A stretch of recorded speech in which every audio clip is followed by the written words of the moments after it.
Pessoal, videoaula 1, parte 3. Vamos falar agora do indutor e da sua propriedade característica associada aí, definida como indutância. A indutância, ela é definida como a relação entre o fluxo magnético produzido por uma corrente elétrica e o valor dessa corrente elétrica.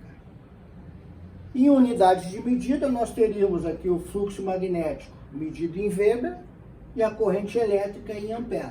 O Sistema Internacional de Unidades convencionou adotar como unidade de medida da grandeza indutância a unidade Henry, para homenagear aí a celebridade, né? O sobrenome dele, o Henry, a letra H maiúscula. Uma coisa que a gente tem que ter em mente, jamais vamos esquecer, a indutância, ela sempre vai existir, sempre existe. Todo elemento de circuito, ele tem uma indutância associada a ele, até mesmo um resistor.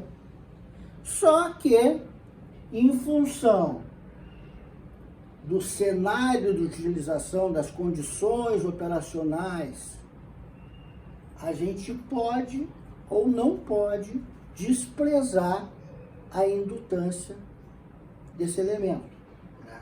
Mas a indutância, ela sempre existe. Pode ser desprezada em determinados casos. Nós vamos comentar a respeito disso.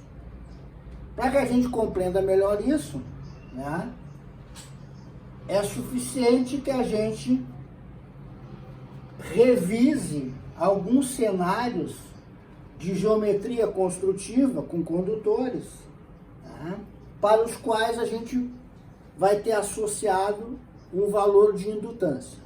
Por exemplo, aqui nós temos um condutor retilíneo circulado por uma corrente elétrica. Aquele experimento que vocês têm aí no material, né, daquela dupla do Biot e o Savart, que quantificaram, né, a indução magnética num ponto P do espaço, afastado de um condutor elétrico numa distância relativamente pequena, ou seja, uma distância não superior a 10 centímetros, a 10 vezes o comprimento desse condutor, tá certo? Então, lá nós vimos que, ao aplicar a regra da mão direita do ampere, né, o polegar no sentido da corrente e os demais dedos no sentido das linhas de fluxo magnético circulares e concêntricas à trajetória da corrente elétrica, né, nós temos nesse ponto P um feixe de linhas de fluxo magnético circulando.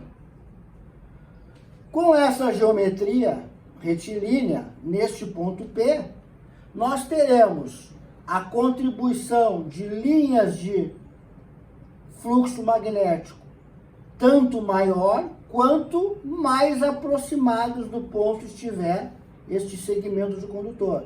Ou seja, neste ponto do condutor, ortogonal perpendicular ao ponto P, nós temos uma contribuição máxima de indução magnética nesse ponto P. Na medida que a gente se afasta para as extremidades do condutor, esta contribuição de indução magnética, ela diminui bruscamente, ok? Num segundo cenário, a gente vai aproveitar este mesmo comprimento de condutor, com essa mesma distância em relação ao ponto P, para o qual a gente tem interesse, né, em calcular a indução magnética, né, e vamos curvar esse condutor, formando uma única espira em torno do ponto P. Ora, o que vai acontecer agora?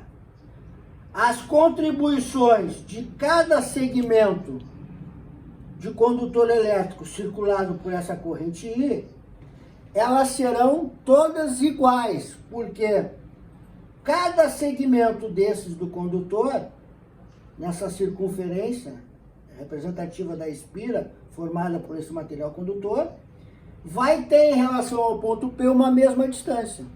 Então aqui nós teremos um reforço de linhas de fluxo magnético nesse ponto P. Ou seja, nós teremos uma indutância magnética superior ao cenário onde esse condutor ele tinha a geometria retilínea. Ok?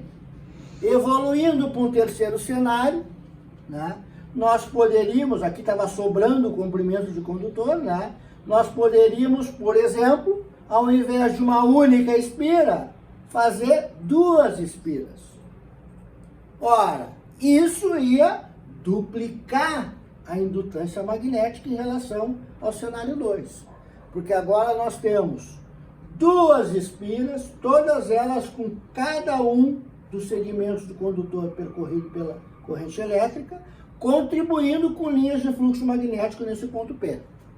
Então, do cenário 1 para o 2 e para o 3, a gente está acompanhando aqui um crescimento da indutância elétrica, ok? Então, por isso que a gente pode dizer, ó, que a indutância elétrica no caso 3 é superior à do caso 2, que é superior ao do caso 1. A indutância 1 é menor do que a 2, que é menor do que a 3, ok? E em todos esses casos aqui, né, nós estamos considerando nesse cenário, né, um ambiente, né, isento de qualquer outro tipo de material que não o ar. Então aqui o nosso ambiente é o ar. O ar tem uma permeabilidade magnética relativamente baixa. Vocês sabem que a permeabilidade magnética do ar, né, o Mi do ar, né, é da ordem de 4π vezes 10 na menos 7. É uma permeabilidade muito pequena, ou seja, o ar aceita muito pouco o fluxo magnético, né? Ele tem uma relutância grande. Ele não é um bom ambiente para um fluxo, para um campo magnético. Um fluxo, um campo magnético, as linhas de um campo magnético, elas preferem, elas procuram circular por um meio que não seja um ar. Então, se aqui, na proximidade desse condutor retilíneo, nós tivéssemos, por exemplo, um tubo metálico de aço carbono, isso faria com que a indutância magnética fosse superior. Esse L1 aqui ele ia aumentar significativamente, porque a presença do aço carbono nesse cenário vai fazer com que essas linhas de campo magnético produzidos pela circulação da corrente elétrica se concentrem, né? Fiquem mais densas, reforçando então a indução magnética. O resultado é uma indutância maior. O mesmo ocorreria se no centro dessa espira aqui nós colocássemos, nós não tivéssemos apenas o ar, né? E, por exemplo, colocássemos aqui uma barra de ferro-silício, um núcleo de material ferromagnético. E isso ia reforçar a quantidade de linhas de fluxo magnético naquele ponto P do espaço. As linhas iam ficar mais concentradas. A gente está oferecendo aqui um ambiente com uma permeabilidade magnética muitíssimo superior à do ar. Uma relutância magnética menor, né? Enquanto o ar é o inferno para as linhas de fluxo magnético, né, um material de ferro magnético como ferro silício é o paraíso, tá certo? Então, aqui da mesma forma, ao colocar um núcleo de material ferro magnético na espira, essa indutância L2 fica aumentada. Consequentemente, né, para a nossa terceira geometria, né, um solenoide, né, não apenas uma espira, mas um conjunto de várias espiras, uma bobina, um solenoide, né, nós teríamos essa indutância L3 também aumentada em função de que no ambiente de interesse, né, de verificação da indução magnética, nós não tenhamos mais o núcleo de ar, e sim um núcleo de material ferromagnético com uma permeabilidade magnética superior, muitíssimo superior à do ar. Ok?